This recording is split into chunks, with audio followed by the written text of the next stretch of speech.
Anyway, so back to holiday highlights, because I can clearly get off that track very easily. What we wanted was this committee of these amazing librarians evaluating and telling us what the really outstanding holiday books were.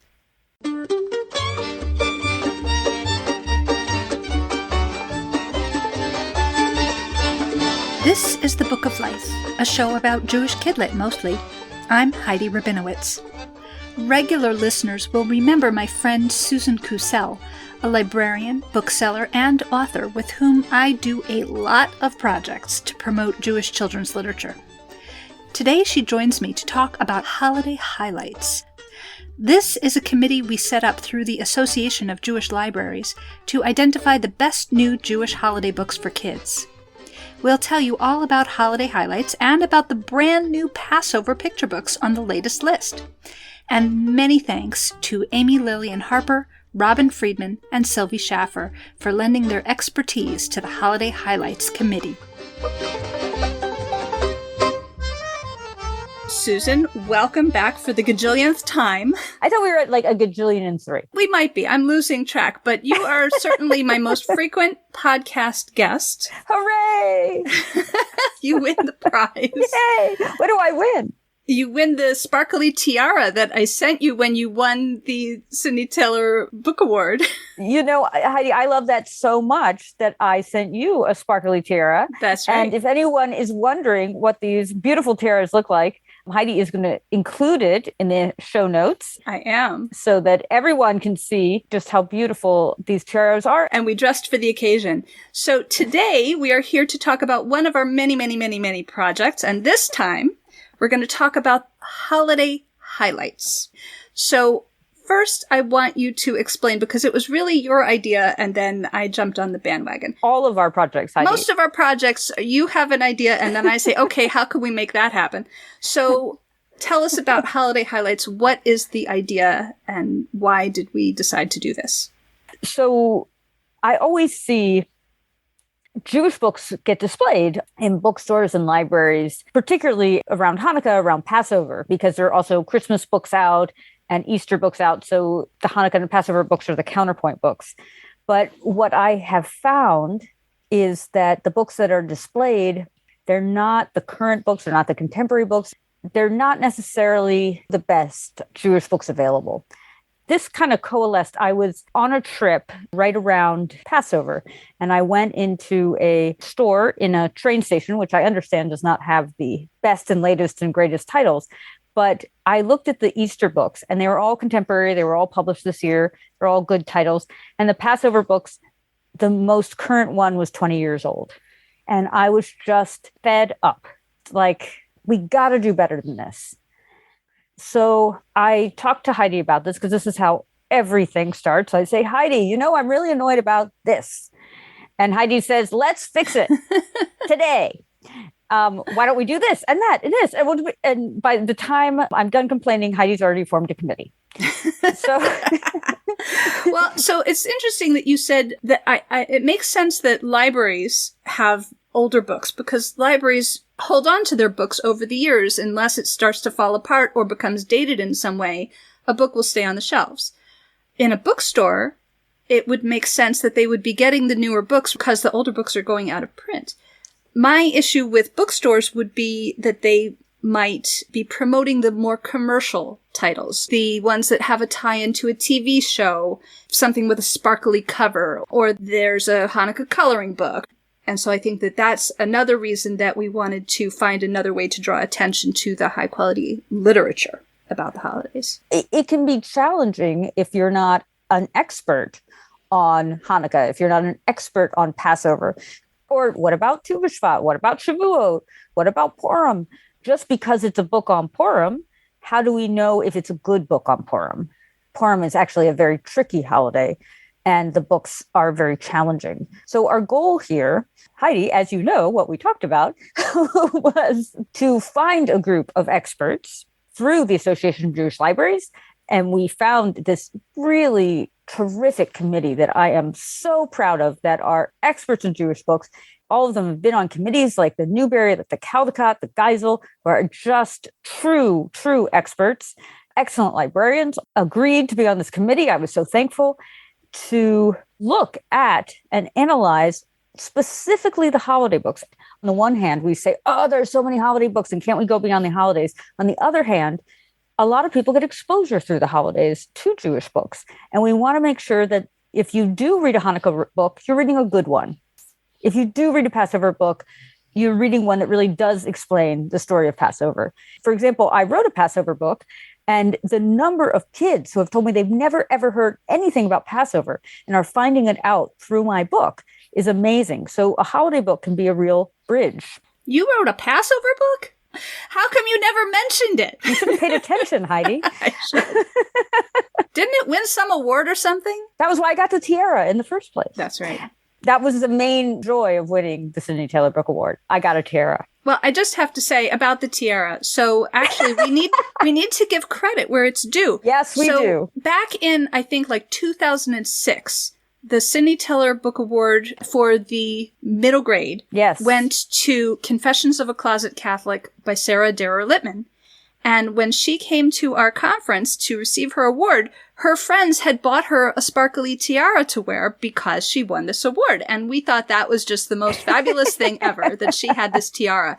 So when you won the award many years later, you know, we're all Facebook friends, and she said something on Facebook about, oh, now you need a tiara. And so that's why our other friend, Rebecca, another librarian friend, and I put our heads together and figured out how to order you a tiara on Etsy. And then you went crazy and started ordering tiaras for everyone you know. So. Well, no, just for three of us, Heidi, Rebecca Levitan, and I are all former Sidney Taylor Book Award chairs. And so having gone through that experience, I think we all deserve tiaras. But anyway, so back to holiday highlights, because I can clearly get off that track very easily. What we wanted was this committee of these amazing librarians evaluating and telling us what the really outstanding holiday books were. And that then we would take that list, give it to newspapers and magazines, because that's another place where we see holiday articles of like, here's a Hanukkah roundup, but the books are really old or the books are really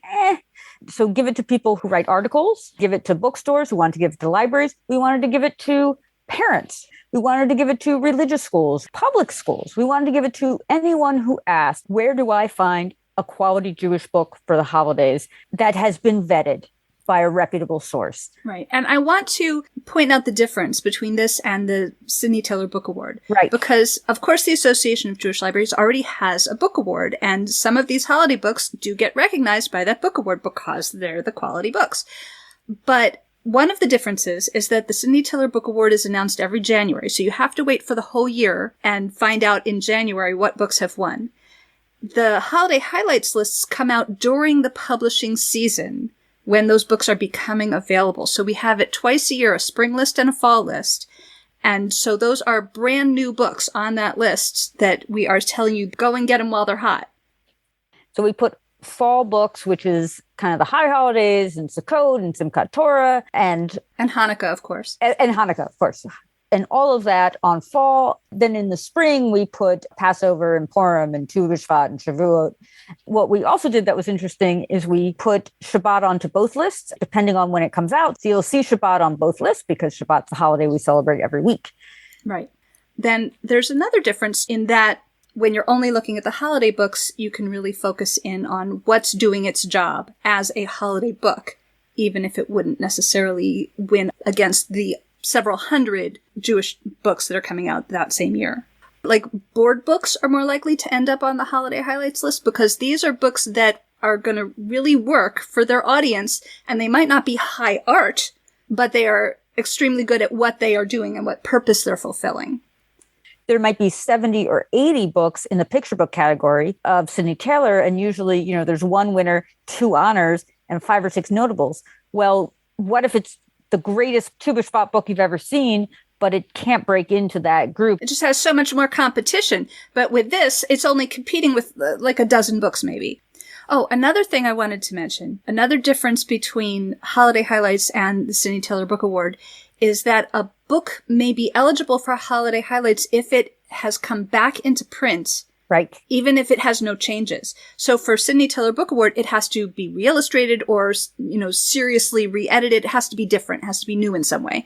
For the holiday highlights, it could be the same exact book. It's just that now it's available again, because the point of holiday highlights is what's out now. What are we recommending that is in print and available to buy at this time? Yeah, so for we instance, had a book. We had, well, I was going to say.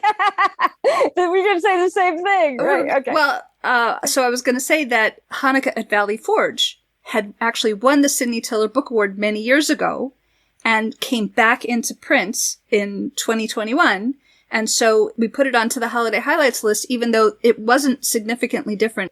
And I was going to mention the 4 questions. Right. Came back into print with a new publisher, and that then made our first list. That's right.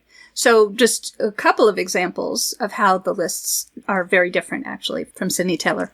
So we're only on our 3rd list at this point. This is a very new project. So let's just talk about the lists that have come out so far. The first one was spring of 2021. That was our inaugural list. Only had 4 books on it. We had 1 Shabbat book and we had 3 Passover books. The Shabbat book was Susie the Horse That Saved Shabbat by Tammy Lehman-Wiltzig from Kalani Oat. I love this book. It's really heartwarming. Yeah, and I like that it was an Israeli setting. Not a story about Israel. It just happened to be set there. So that was very nice and kind of unusual. We mentioned The 4 Questions by Lynn Sharon Schwartz, which has these really fascinating anthropomorphic animals celebrating at a Seder. Oh, really intricate illustrations. Very beautiful. And I was really happy to see that Levine Corrido put this back in print, because the copy of my library was really ragged. And I was really happy to get a new one. We had Meet the Matzah by Alan Silberberg, which is rollicking and funny and silly. So silly. And it's part of a series. Super kid-friendly. Right. They're all talking food. But Jewish talking food. Jewish talking food. Yeah. And then, of course, what could be better? The other book on this list was The Passover Guest by Susan Kusel. Yay! And of course, you were sitting out this session because... Yeah, I had to totally walk away from this one. Yeah, and I do want to point out that you and I are the coordinators. We are not judges. We do not vote. We just organize, collect all the titles, set the deadlines, nudge the judges to make sure that they're, reviewing the books. So we're not actually making any decisions here. But even so, I didn't... so, you stepped away so that, it would all be kosher. When the committee met, they really talked about, we want to make sure that we're not playing favorites or anything. And they couldn't ignore that this was a really high quality book, which has been independently confirmed by all the starred reviews you got from all of the different review journals and so on. Well, Heidi, this is the most you've ever told me about the deliberations. So, of course, if anybody wants to know more details about The Passover Guest, I will put a link in the show notes to our full interview with you and Sean Rubin, the illustrator, and we talked about it at length. And then we have the winner interview. The interview that we did about all of the Sidney Taylor Book Award winners for the 2022 award. And so, of course, you guys took part in that as well. So if anybody wants to hear more about The Passover Guest, we got you covered. So that was our very first list for holiday highlights. And then that fall in 2021, we actually had a bit of a longer list. As we mentioned, we had the past Sidney Taylor winner, Hanukkah at Valley Forge by Stephen Krensky, and that was reissued by Apples and Honey. It's a really stunning book. I think it's really important for kids to see that. There were Jews during colonial America and so many other time periods. Somehow we're like, oh, they're only about the Holocaust and the Inquisition and Lower East Side. And Lower East Side. But, this is a lovely book to start exploring that with. Yes. We did actually have a Rosh Hashanah book on the list as well. Rosh Hashanah with Uncle Max by Varda Livni from Karben. This is a sweet, sweet story of goofy family interacting. The uncle is just funny and silly and the best kind of uncle. And it's great because it's an interracial Jewish family celebrating the holiday. We also had a board book called Hello Hanukkah by Susan Novich, also from Karben. Board books are deceptively simple. They're something that I've studied and take very seriously. This board book is done very well. It has very intriguing illustrations. Yes, it has these nice cut paper illustrations and it reinforces colors and counting, which, a menorah makes that easy to do. That's another thing that on the Sidney Taylor Book Award list, board books would not rise to the top in this way, but here we're able to give them some attention. That's really nice. We also had, for Hanukkah, an easy reader, which is another kind of book that is not as likely to stand out on a Sydney Taylor list, but here it does. And this is also a reprint, re-illustrations actually, and revamped text. They really did a good job updating this. It's called Is It Hanukkah Yet? By Nancy Krulik. Yeah. It's Step Into Reading Level 2 from Penguin Random House. I just want to say, Heidi and I talk a lot about what's missing in the world of Jewish children's books. This is what's missing, among other things, early readers. There are maybe 5 total. I was very pleased that the Holiday Highlights Committee recognized this book because, the hope too is that the publishers see what's being recognized and say, oh, let's make more of that. Exactly. So this book originally came out in the year 2000. And society has changed. So in the original book, the little girl is at home getting ready for Hanukkah with mommy and waiting for daddy to come home from work. But now she's at home with grandma and grandpa is cooking the latkes, and then mommy and daddy come home from work. So it reflects societal changes, has been updated. And also just the new illustrations have maybe kind of almost a sort of a Disney-esque look to them. It's going to catch the attention of modern children more than the original illustrations. Definitely. Another Hanukkah book that was on this list was one that I was very excited about. It also was a notable for the Sydney Taylor Book Awards, and that is Red and Green and Blue and White by Lee Wind. And the pictures by Paul Zielinski. Paul Zielinski was a Sydney Taylor winner for All of a Kind Family Hanukkah. And, a Caldecott medalist. And, and a Caldecott medalist, whatever. and they've both been guests here on the Book of Life. So this is a book I totally loved, and it's also a retelling of a real incident that had been covered in children's literature in the past. The Christmas Menorahs, How a Town Fought Hate. Yes. Right, was the title. Mm-hmm. And so that was a longer, more text-heavy version of the story, older version of the story. And then this is a more poetic, lighter touch and gorgeous art. And this is a true story about an anti-Semitic incident in Montana. Somebody threw a rock through the window where there was a menorah displayed, and the whole town rallied behind this family and put menorah displays in thousands of windows to show their support. So it was a beautiful example of allyship. This book was one of my absolute favorites of the year. I was really taken with both Lee's incredible writing and Paul's absolutely extraordinary illustrations. I thought it was a book that we need right now in today's climate. It was just absolutely a cut above. I mentioned earlier the publisher Levine Corrido. It's a small publisher. It's only been around for a few years. They have been doing an extraordinary job with Jewish books, with all their books in general. They were handsomely rewarded at this year's Youth Media Awards for many things, including winning the Newbery Medal.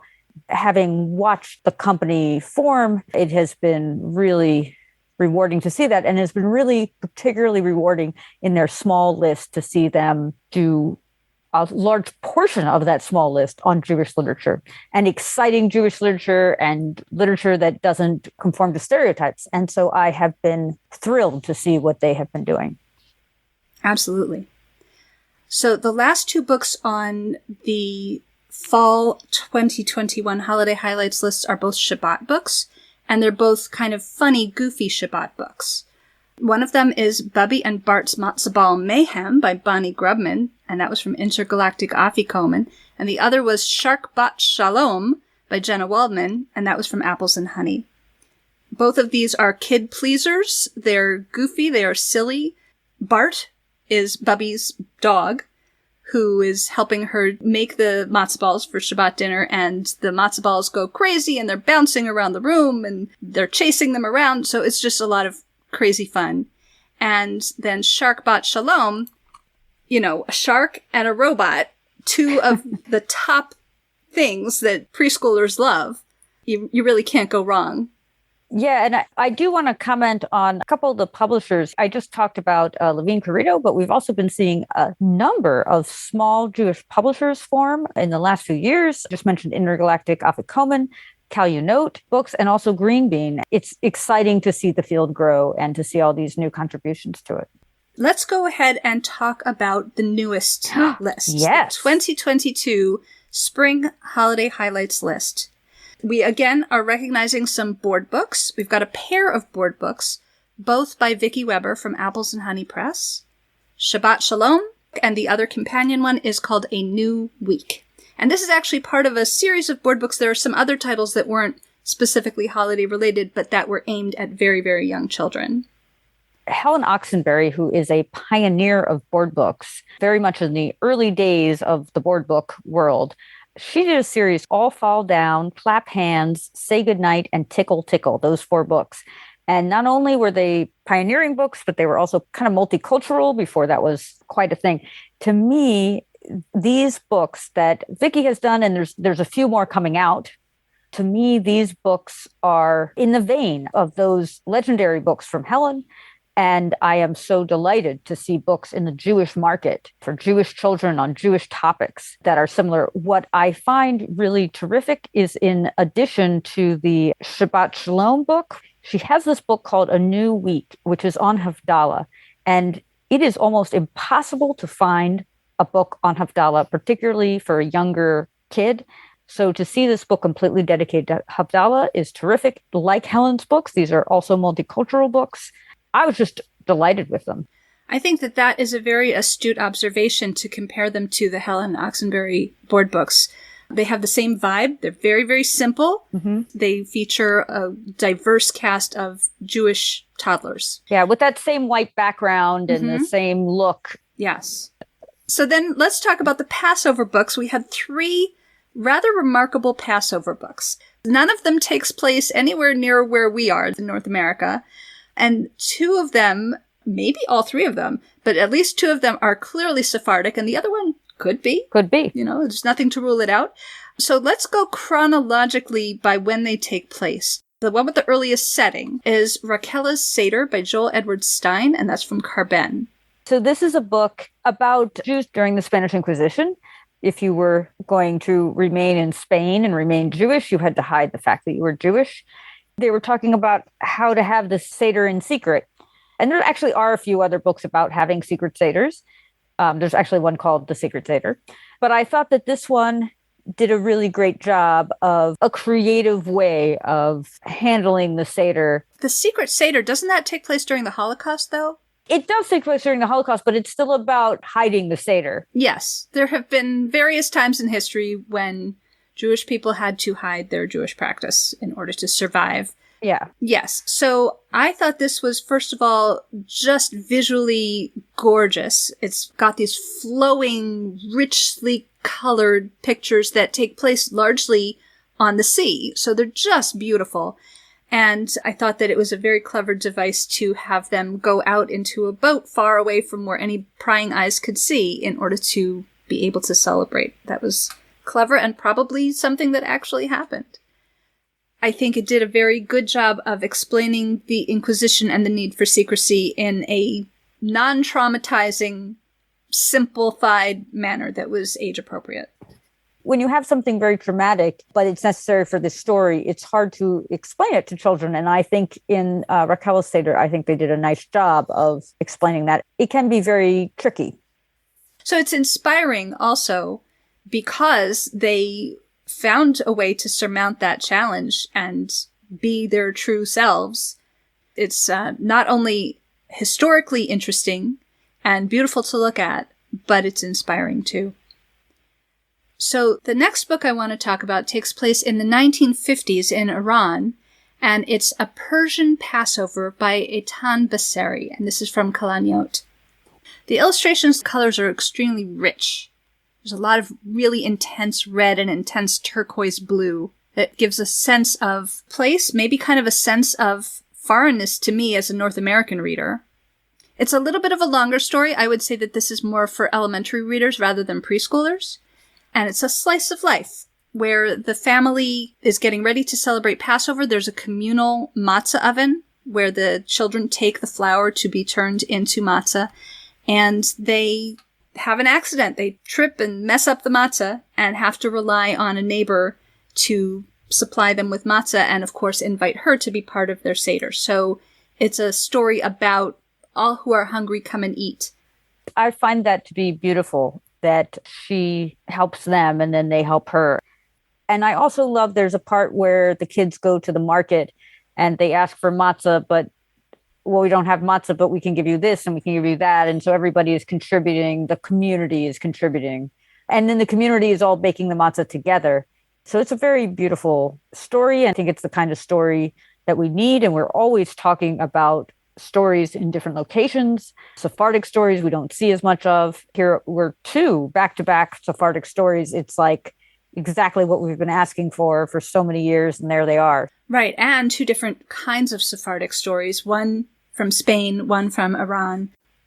So I was thinking that A Persian Passover is completely unique in having a Middle Eastern, non-Israeli Jewish story.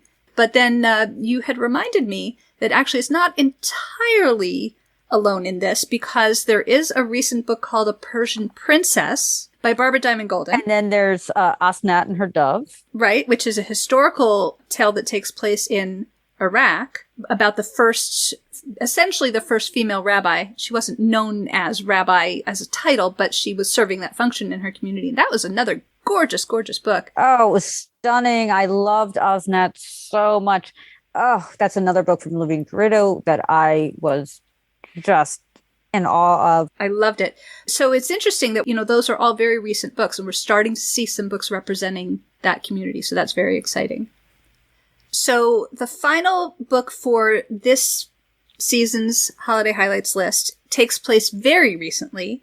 It's called Alone Together on Dan Street by Erica Cohen Lyons from Apples and Honey Press. And it takes place during the COVID-19 quarantine when the world shut down. And that's a setting that I'm really interested to see how that's going to start coming up in children's books. It's just kind of beginning to be reflected in the literature. Immediately there were books that we needed that were practical books teaching specific things about COVID, just so to educate people. But for COVID to be seen as a setting for a story is something that is now beginning to be reflected. I know Erica, and I find her to be one of the most phenomenal powerhouse kind of people that I have ever met.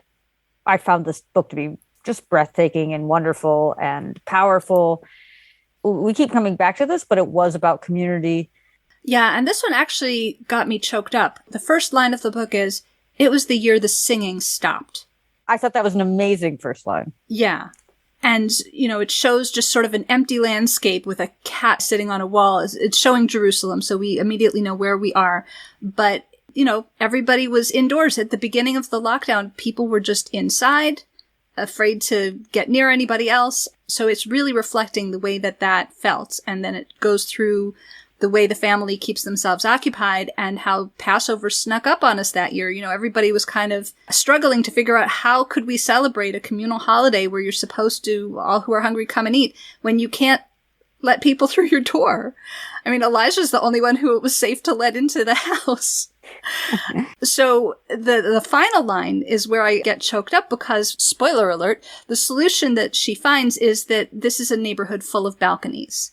The neighbors can come together on their balconies to sing the 4 questions and to celebrate apart and together at the same time. And they pass some food along from one balcony to another so that they can share that as well. But the final line of the story is, "It was the year of singing with one another. No one was together, but no one was alone." And I'm getting verklempt again as I read that. It's so beautiful. It's so beautiful. Because this is history that we lived through. I mean, it really gets me right there. Because it evokes that feeling that I had, a year or 2 ago when we were trying to figure out, can we do this on Zoom? Can we do this outside? What can we do to still maintain that feeling and not have to just have the year with no Passover? Sounds like a Hallmark movie, the year with no Christmas, the year with no Passover. So this is just gorgeous. To me, I got choked up when this young girl is talking to her neighbor and she's practicing the 4 questions, and her neighbor, who's an older man, and she said, "Well, you're not the youngest." He said, "Well, this year I am the youngest because I'm the only one in my house." I found that to be beautiful. And the other thing that I was struck by, we're having a very tough time right now getting books about Israel published at all. Nobody wants to touch them. Nobody wants to talk about them. Nobody wants to be near them. And if we do get books about Israel published, they're travel logs. Well, we went to the Kotel and we went to the Shuk and we went to Masada, and now we're in the Dead Sea. The end. Shalom, flying home. And I have 20 of those books. This book is not that at all. And it's brave to publish it. It was brave to write it. And I'm so grateful it got published. Yeah, that's a good point. It's a really important book in that sense because it shows people just living their normal life, doing what they do, and not living their normal life because this is during quarantine, but it's showing the universality of that quarantine experience. There was this Passover where nobody could have an actual live get-together for a Seder, and that happened here, and it happened in Israel, and it happened everywhere. And so I think that is a universal thing that all Jews around the world can relate to. But as you say, is a wonderful thing to be able to see something universal happening in an Israeli setting, because I think we need more of that. We need more stories that show that Israel is a place and just normal people live there doing the things normal people do. So I think that this book achieved that, not probably as its main goal, but along with the other amazing things it was doing, that was achieved as well. Yeah, it's one of the many things I love about it. And right now I feel it's for lack of a better word here, the camel in the room that we can't talk about. We can't talk about having books about Israel. And it's frustrating right now in the publishing industry, coming up against it again and again and again and again. So every time I see a book about Israel at all is amazing. And every time I see a book about Israel that isn't a travelogue, it's even more amazing. So now we've talked about all of the books on all of the lists. So now that we have this wonderful list, what do we want folks to do with the list? We would like you to read them from your local library, from a Jewish library, your independent bookstore. You can get it from Bookshop. And I will mention that if you buy through the Association of Jewish Libraries Bookshop storefront online, then of course that will assist not only independent bookstores, but also AJL. So in terms of action items, I would invite everybody to take a look at a post on the Book of Life podcast website written by our friend Joanne Levy, who has also been a guest on the Book of Life several times.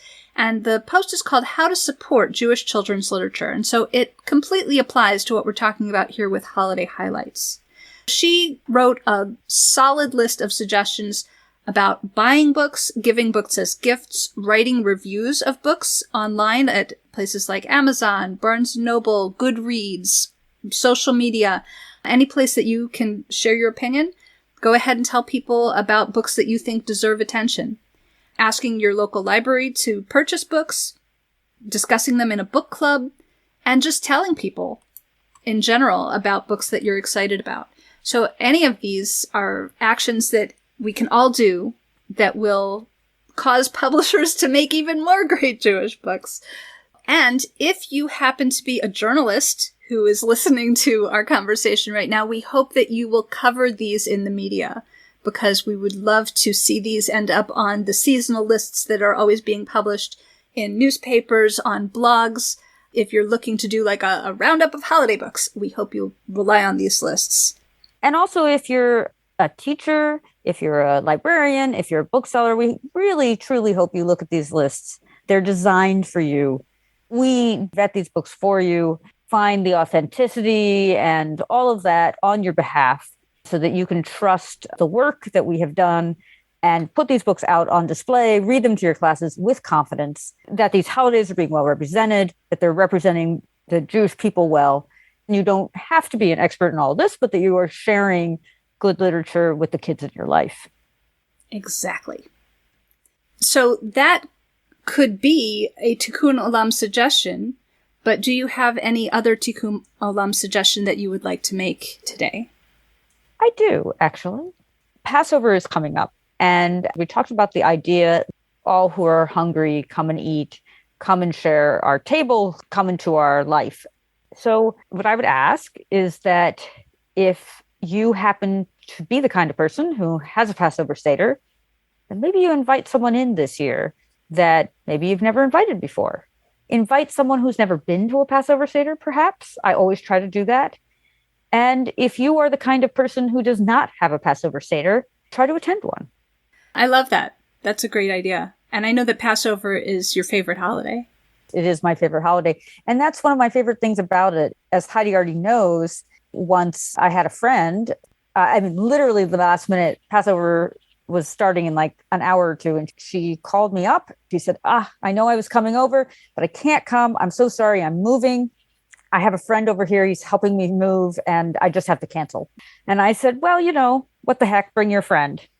And she did. And that friend is now my husband. So a very good reason to open your doors. Open your door. Everyone who may want to come to your Seder is you might just meet the love of your life. So, and I did. So I recommend it highly. I love that story. So is there anything else that you would like to talk about that I haven't thought to ask you? I would like to thank you, Heidi, for being the kind of person who, when I say, hey, what if we did this? You say, yes, let's. You always come up with a plan and then we do it. And here we are sitting talking about this idea I had several years ago, but now it's a thing. And now we have 3 whole lists and we have a committee and we got it approved by the AJL board and all of that happened thanks to you. And it's not just this committee, it's the other 8, 10, 20 things we do together. And I am deeply grateful to what you bring to the Jewish book community, which is lucky to have you and is a richer place because of you. Wow, thank you. That is so sweet. I mean, I wouldn't be doing all of these projects if you weren't my partner in crime. It wouldn't be the same without you. So thank you for always coming up with great ideas and for saying yes once in a while when I'm the instigator. then you say yes to me too. So it's great. And I think we should wear our tiaras together in good health. I see you're getting out your sparkly tiara again. Where's mine? Hold on. I'll put it on. Unfortunately, the viewers at home cannot see that we are now both wearing tiaras. Oh, and Heidi, if one was looking for these lists, where would one find them? If you're looking for the holiday highlights lists, of course you can go to my show notes, but you can also go to jewishlibraries.org/holiday-highlights. It's also under the publications menu on the Association of Jewish Libraries website. These 3 lists are up. We're just going to keep adding every season, so you can go back to previous seasons, or you can stay tuned as we add new seasons every fall and spring. Well, happy Passover, everybody, and Shabbat Shalom, as always. Happy Passover. Thank you, Susan, for joining me. Thank you, Heidi. It's a real pleasure. I hope to maintain my status as your most frequent guest. Yes, you are an official friend of the show. But we do look lovely in our tiaras right now. I'm really sad that nobody can see it. Well, we will put a picture. This is Dana Lorenz, author of Wayward Creatures. I'll be joining you soon on the Book of Life podcast and dedicate this episode to Rabbi David Edelson. Rabbi Edelson is my rabbi here in Vermont, and I want to thank him for inspiring me to re-engage with my Jewish heritage and for bringing so much joy and music into my and my family's religious life.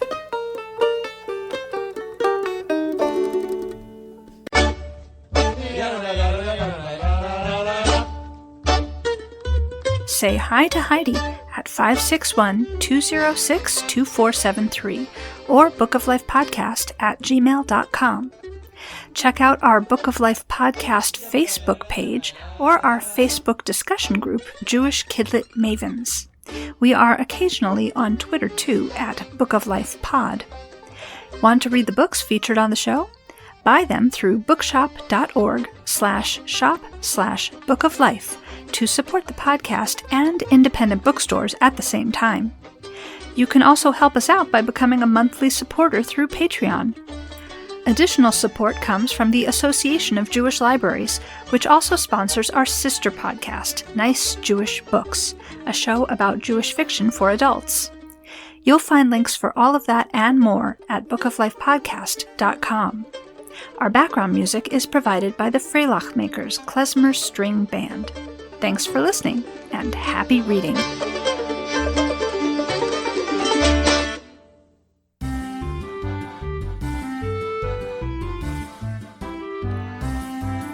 Thanks, Heidi. This month, I was very pleased to speak with author Bruce Berger about his latest book, The Music Stalker. Kayla is a piano prodigy.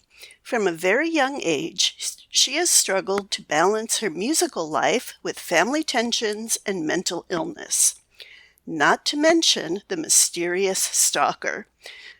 Join me for a wide-ranging talk with Bruce about music, mental illness, and family dynamics at www.jewishlibraries.org/nicejewishbooks.